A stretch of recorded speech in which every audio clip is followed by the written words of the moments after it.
একদিকে এনআরসি ইস্যুতে একের পর এক বিজেপি নেতা যখন সুর চড়াচ্ছেন তার মধ্যে এনআরসি নিয়ে হুঙ্কার দিলেন মমতা বন্দ্যোপাধ্যায়। বালুরঘাটের সভা থেকে মমতা বন্দ্যোপাধ্যায় বললেন, বাংলা এনআরসি করতে দেব না, উদ্বাস্তু বলে কিছু নেই, এনআরসি আমরা রুখে দেব এমনই হুঁশিয়ারি দিয়েছেন মমতা বন্দ্যোপাধ্যায়। বিএসএফ সীমান্তে অত্যাচার করছে, কিছু কিছু জায়গায় কার্ড বিলি করছে, জেলা শাসক ইনার কার্ড পারমিট দেবেন, বিএসএফ এর দেওয়া কার্ড দেবেন না, ওই কার্ড দিলে ওপারে পাঠিয়ে দেবে, এটা ওদের পরিকল্পনা। বালুরঘাটের সভা থেকে এমনই দাবি করেছেন মুখ্যমন্ত্রী মমতা বন্দ্যোপাধ্যায়।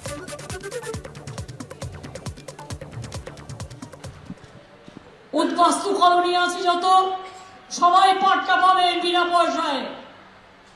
আর উদ্বাস্তু বলে কোনো কিছু নেই, এনআরসি আমরা এখানে করতে দেব না, মনে রাখবেন এনআরসি আমরা রুখবো। বিএসএফ সীমান্তে অত্যাচার হচ্ছে, কিছু কিছু জায়গায় বিএসএফ কার্ড বিলি করছে, বলছে এই কার্ডটা নিতে হবে। আমি ডিএমকে বলবো, যারা এপার থেকে ওপারে কাজ করতে যায়, ইনার কার্ড পারমিট আপনি দেবেন, বিএসএফ এর কার্ড ওরা নেবে না। তার কারণ বিএসএফ এর কার্ড নিলে ওদের এপার থেকে ভাগিয়ে দেবে, ওপার থেকে ভাগিয়ে দেবে, মানুষকে রাখতে দেবে না, এটা ওদের একটা প্ল্যান। অন্যদিকে বকেয়া ইস্যুতে ফের একবার কেন্দ্রকে নিশানা মুখ্যমন্ত্রীর। 100 দিনের কাজ করিয়ে টাকা দেয়নি কেন্দ্র, রাস্তার টাকা দেয়নি। 100 দিনের কাজ বন্ধ করে দিলেও রাজ্য সরকার 40 দিনের কাজ দিয়েছে। বালুরঘাটের সভা থেকে কেন্দ্রকে নিশানা করে দাবি মুখ্যমন্ত্রী মমতা বন্দ্যোপাধ্যায়।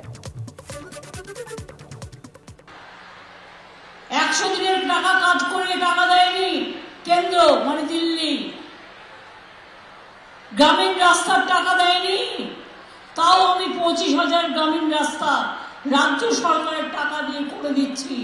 মনে রাখবেন যে রাস্তাগুলো ভেঙে ভেঙে গেছে, পরপর করব। 100 দিনের কাজ বন্ধ করে দিলেও আমরা রাজ্য সরকার থেকে 40 দিনের কাজ দিয়েছি যারা জব কার্ড হোল্ডার। আর আগেও 100 দিনের কাজ যখন ছিল তখনও 40 জনের বেশি অ্যাভারেজ কখনো হতো না। কিন্তু বকেয়া দেয়নি কেন্দ্র, এভাবেই নিশানা করেন আজকে মুখ্যমন্ত্রী। 100 দিনের কাজ করিয়ে টাকা দেয়নি কেন্দ্র, রাস্তার টাকাও দেয়নি। 100 দিনের কাজ বন্ধ করে দিলেও রাজ্য সরকার 40 দিনের কাজ দিয়েছে। বালুরঘাটের সভা থেকে এভাবেই কেন্দ্রকে নিশানা করে দাবি করেন মুখ্যমন্ত্রী মমতা বন্দ্যোপাধ্যায়।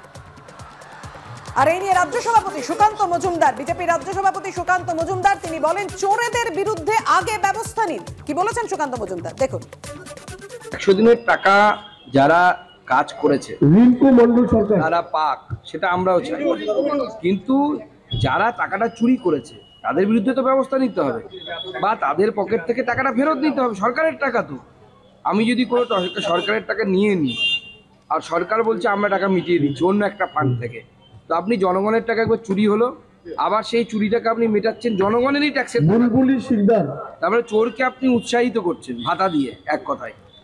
তো এটা তো চলতে পারে না, গ্রেপ্তার হওয়া উচিত, এফআইআর হওয়া উচিত, তাদের বিরুদ্ধে মামলা চলা উচিত, এবং তারপরে অবশ্যই 100 দিনের কাজের টাকা চালু হওয়া উচিত। রাজ্যপাল যদি তাতে অংশগ্রহণ করে সমাধান করতে পারে কোনো অসুবিধা নেই, তো এফআইআরটা তো করতে হবে। তৃণমূল কংগ্রেস নিজে স্বীকার করছে, অভিষেক ব্যানার্জি মঞ্চ থেকে বলেছেন যে হ্যাঁ চুরি হয়েছে, কিছু লোক চুরি করেছে, তাদের শাস্তিটা কোথায়?